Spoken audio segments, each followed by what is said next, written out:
Hello प्यारे बच्चों, क्या हालचाल। आप बहुत अच्छे से होंगे, मैं ऐसी उम्मीद करता हूं। और आप जो है बोर्ड परीक्षा की तैयारी बहुत बढ़िया तरीके से कर रहे होंगे। तो बेटा लेक्चर नंबर 28 आज बहुत ही महत्वपूर्ण जो है कंसेप्ट लेके आए हैं, जिसे हम बोलते हैं लॉरेंट बल। देखो बेटा इसे सीखो, लॉरेंट बल।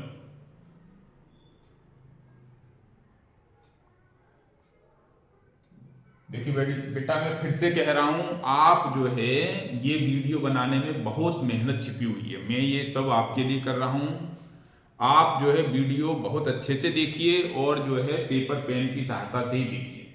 तो लॉरेंट बल को स्टार्ट करते हैं। लॉरेंट बल का कंसेप्ट तब आता है जब जो है चुंबकीय बल तथा विद्युत बल दोनों एक साथ लग रहे हों, मैग्नेटिक फोर्स। मालूम है आपको जो है कोई भी चार्ज Q है, इलेक्ट्रिक फील्ड E में रखा गया है, तो उस पर एक इलेक्ट्रिक फोर्स विद्युत बल लगता है जिसकी वैल्यू QE होती है। E का डायरेक्शन और F का डायरेक्शन एक ही होता है। E के डायरेक्शन में ही विद्युत बल का डायरेक्शन होता है। क्या बेटा है? विद्युत बल,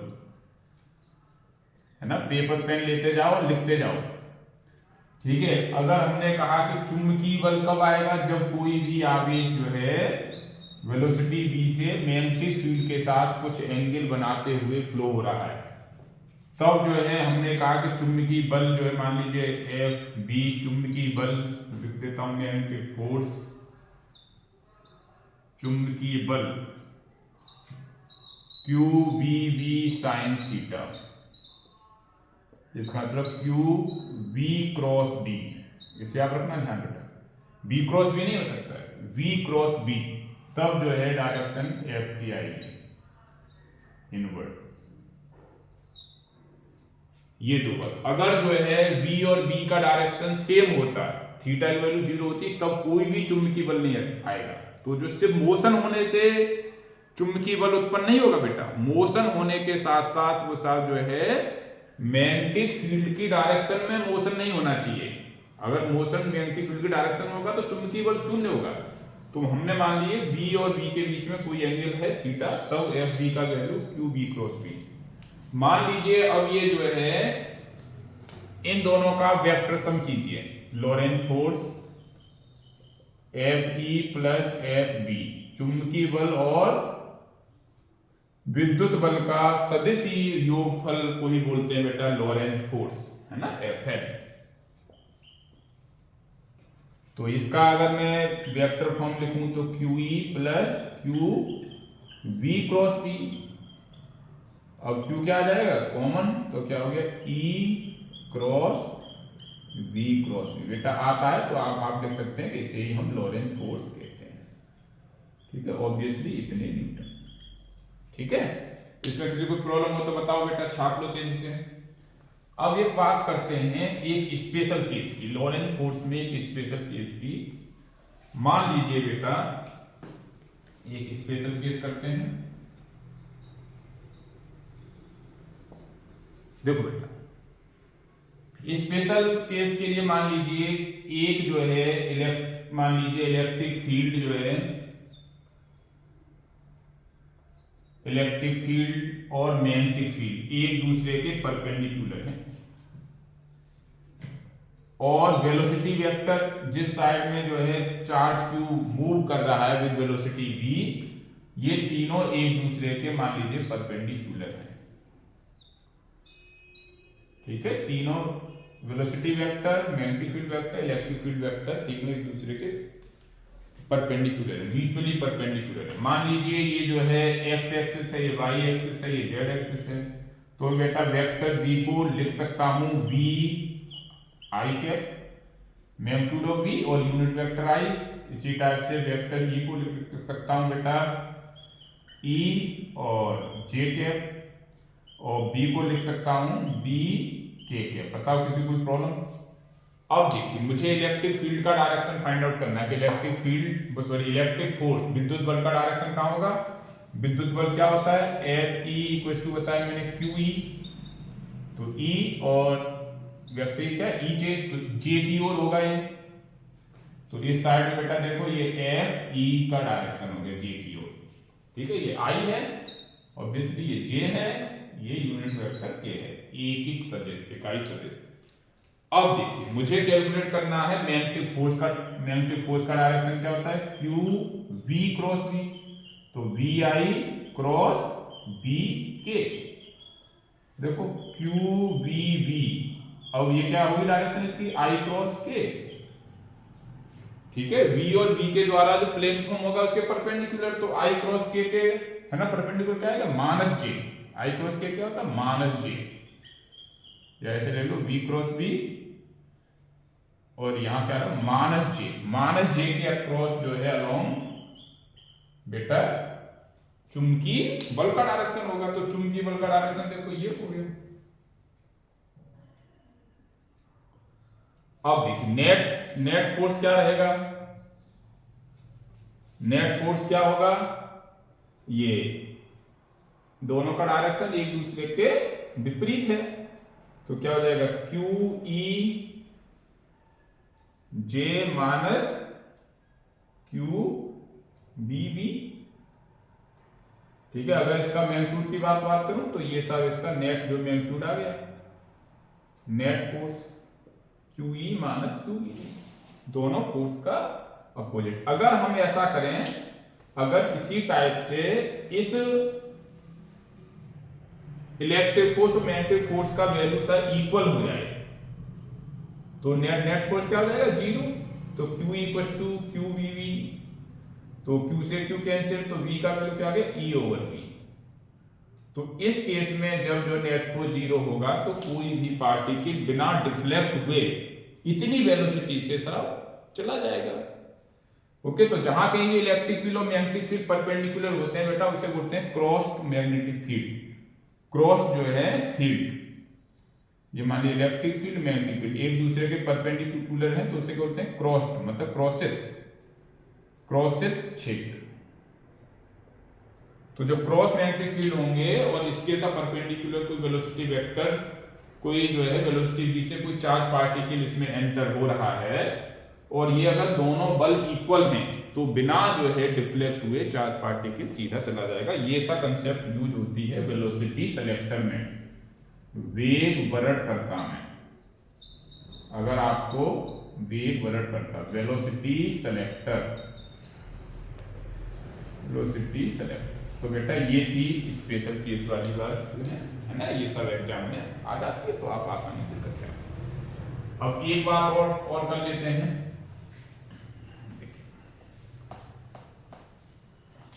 अब हमें मालूम हो गया बेटा, अगर कोई भी charge particle magnetic field B में वेलोसिटी वेक्टर v से कोई एंगल बनाते हुए एंटर हो रहा है तो उस पर जो बल होता है वो Q B B sine theta, मतलब क्यू बी क्रॉस भी लगता है।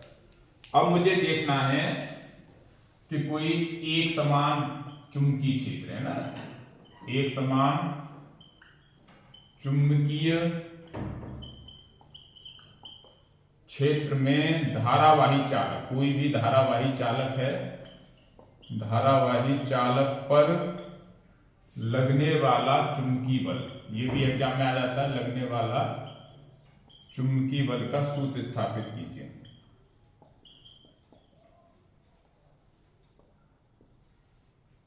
ओके, लगने वाले चुंबकीय बल का सूत्र स्थापित कीजिए। देखो बेटा, अब मान लीजिए कोई यूनिफॉर्म मैग्नेटिक फील्ड, मान लीजिए उसका डायरेक्शन इस साइड टाइप से है। एक सेकंड बेटा, तो बेटा ये जो है मैग्नेटिक फील्ड का डायरेक्शन ऐसे है, ये स्ट्रेट लाइन का मतलब है यूनिफॉर्म मैग्नेटिक फील्ड है। मान लीजिए कोई भी चालक जो है, ये मान लीजिए चालक है जो इसके साथ जो है थीटा एंगल बना रहा है। चालक की लेंथ, मान लीजिए इसका ये लेंथ L है, ये लेंथ L, इसके साथ थीटा कोण जहां भी होगा थीटा कोण बनाएगा। अब देखिए इस चालक में क्या होंगे, इस चालक में बहुत सारे इलेक्ट्रॉन्स होंगे जो ड्रिफ्ट वेलोसिटी vd से मूव जो है कर रहे होंगे। इलेक्ट्रॉन के चलने की दिशा के जो है विपरीत होता है करंट का डायरेक्शन। तो बेटा मान लीजिए जो E की जगह कोई मान लीजिए E+, पॉजिट्रॉन जो है E+ जो है इस डायरेक्शन में जो है मूव हो रहा है। तो उसका वेलोसिटी क्या होगा, ड्रिफ्ट ड्रिफ्ट है ना, ड्रिफ्ट वेलोसिटी vd होगा। अनुगमन वेग, अनुगमन वेग बेटा दिख रहा होगा, पढ़ने में आ रहा है, ड्रिफ्ट वेलोसिटी vd से जो है, ठीक है। अब देखिए, अब मान लीजिए इसमें कोई एक जो है E प्लस है, मतलब पॉजिटिव चार्ज है, उस पे जो मैग्नेटिक फोर्स होगा वो क्या होगा, एक इलेक्ट्रॉन द्वारा अनुभव किए जाने वाला चुंबकीय बल, चुंबकीय बल, देखो बेटा सही से चुंबकीय बल। आजकल ठंड है तो ये जो है आपकी स्याही भी जो है जम जाती है, चलती नहीं है सही से। देखो तो मान लीजिए F है, F का वैल्यू क्या होगा, Q VB sin थीटा होता है, तो E Q हो गया, V की जगह VD आ गया, क्रॉस D है ना, यही तो होगा बेटा। इसे अगर ऐसे लिखना है, थीटा ऑलरेडी है दिया हुआ, तो VB sin थीटा, थीटा क्या है, इस BD वेक्टर और इस B के बीच का एंगल है अभी जो है, ठीक है। इसका लेंथ L मैं ले लेता हूं, अभी यहां ले लेता हूं, ठीक है बेटा। बताओ कोई प्रॉब्लम।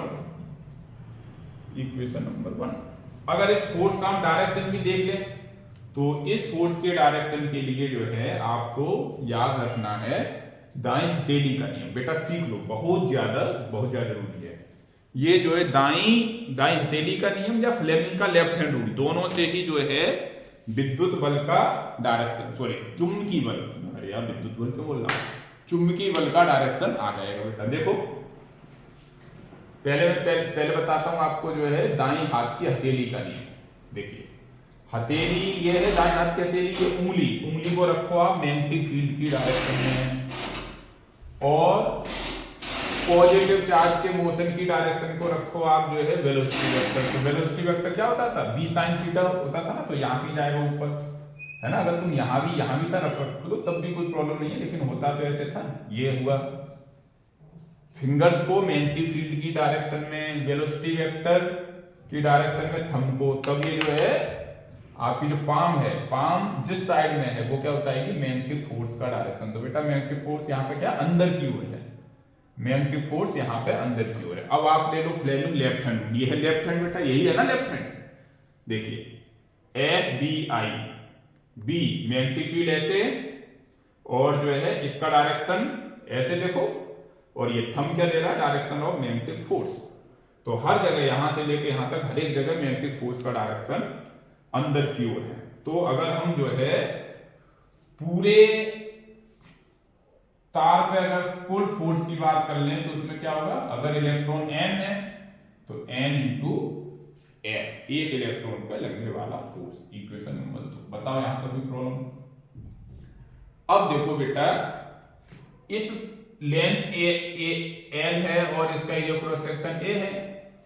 अब मान लीजिए लेंथ स्मॉल n क्या है, इकाई आयतन के लिए, इस जो तार के इस चालक के इकाई आयतन में इलेक्ट्रॉनों की संख्या है बेटा, इलेक्ट्रॉनों की संख्या। तो ये क्या हो जाएगा, इकाई आयतन में इलेक्ट्रॉनों की संख्या, तो कुल इलेक्ट्रॉन इतने और इसका आयतन कितना होगा A/L, है ना। बहुत सारे लोग जो डीएफ कैलकुलेट करते हैं, यहाँ पे ऐसा स्मॉल डीएल मान के डीएफ, तो वो एक ही बात है, कोई दिक्कत नहीं, क्योंकि डीएल जाके एल तो बनना है और तो दूसरा कोई टर्म नहीं है। तो बेटा सीधे रखो n/L। We are here to make the thing simpler and interesting, चीजें आसान करना मेरा काम है, और आपको चीजें जो मतलब इंटरेस्टिंग वाली भी लगे वो भी मेरा काम है। हालांकि मैं प्रेशर में हूँ, कोर्स देखिए जो है बिल्कुल खत्म करना है एग्जाम से करीब 20 दिन पहले, तो जो है हमें जो है अभी बहुत सीरियस स्टडी करनी है बेटा। देखो तो NA/L, तो n का वैल्यू NA/L, इक्वेशन नंबर 3 बेटा। अब इक्वेशन 1 और 2, इक्वेशन 1 कहां है बेटा, इक्वेशन 1 ये है, इक्वेशन 2 ये है, इक्वेशन 3 ये है। अब इक्वेशन बेटा रख देता हूं, अब तो इसका कोई काम नहीं, इसे हटा दें बेटा, है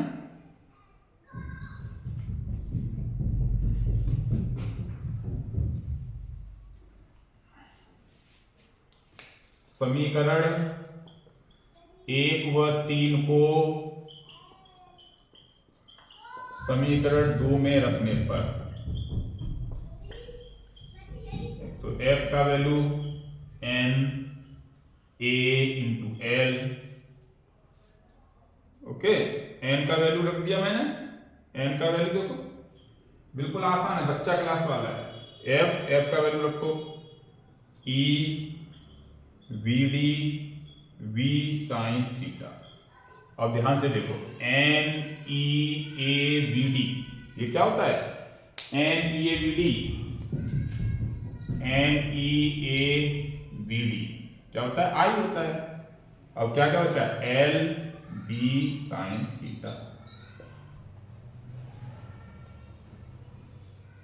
ये आपको बेटा मैंने करंट इलेक्ट्रिसिटी में ड्रिफ्ट वेलोसिटी और विद्युत धारा के बीच में संबंध स्थापित करवाया था, वहां बताया था आई का वैल्यू क्या होता है? N E A B D. तो ये क्या हो गया? आई हो गया एल बी साइन थीटा। ये लगने वाले चुंबकीय बल का बेटा सूत्र आ गया। यही सूत्र आपको एग्जाम में स्थापित करना है बेटा। एग्जाम में आ जाएगा। करके आ पाओगे कि नहीं आ पाओगे? करके आ पाओगे कि नहीं आ पाओगे बेटा? कर दोगे ना? देख लो, कर दोगे बेटा जरूर। इसका देखो वेक्टर रूप लिखो तो एफ वेक्टर है, आई ये क्या हो जाएगा? L B sine theta. मैंने आपको कक्षा 11 में वेक्टर प्रोडक्ट में अब पढ़ाया था कि एल और बी का क्रॉस प्रोडक्ट क्या होता है? L B sine theta. तो ये जो है एल क्रॉस बी भी हो सकता है बेटा। देखो एल क्रॉस बी। अब कुछ लोग कहेंगे सर जो है इसे मैं जो है बी क्रॉस एल बी तो लिख सकता हूं, आई बी क्रॉस एल बी लिख सकते हैं, एल क्रॉस बी भी, दोनों ही एल बी साइन थीटा आएगा या बी एल साइन थीटा। तो अब ये सीखना है बेटा, सीख लो जो एल क्रॉस बी रखना है या बी क्रॉस एल, एक ही चीज रखी जा सकती है। अब देखो अब क्या करना है आप, अच्छा फिगर तो जो है अगर आप फिगर पे आओ फिर से, ये बेटा एल था और ये बेटा मैग्नेटिक फील्ड का था डायरेक्शन ऐसे। अब आप एक जो है स्क्रू लो, जो है स्क्रू, एक स्क्रू दीजिए, एक स्क्रू लें। अगर आप एक स्क्रू लो बेटा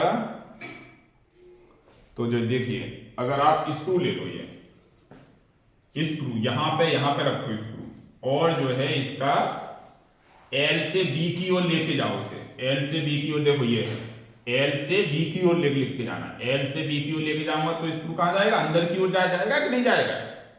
देखो L से B की ओर लेके जा रहा हूं तो स्क्रू कहां जा रहा है? अंदर की ओर। और B से L की ओर लेके आ रहा हूं, स्क्रू कहां जा रहा है? बाहर की ओर। तो मैग्नेटिक फोर्स कहां था? हमने देखा था मैग्नेटिक फोर्स कहां था? अंदर की ओर था। तो L से B लेके जाऊंगा तभी तो आ रहा है अंदर, इसीलिए L क्रॉस B होगा, B क्रॉस L नहीं हो सकता बेटा। क्या रहेगा? ये क्या हो जाएगा? गलत। सही आंसर क्या है? L cross B। तो जो है F का डायरेक्शन यहां से आ जाएगा, ये L है, ये कोई B है। L और B के द्वारा जो प्लेन फॉर्म होगा उसके परपेंडिकुलर होगा। ये भी 90 रहेगा, ये भी 90 रहेगा, ये थीटा है। ठीक है बेटा। अब देखो प्लीज नोट दैट ये L जो, नोट लिखो नोट, ये L एक वेक्टर है, मतलब विस्थापन है।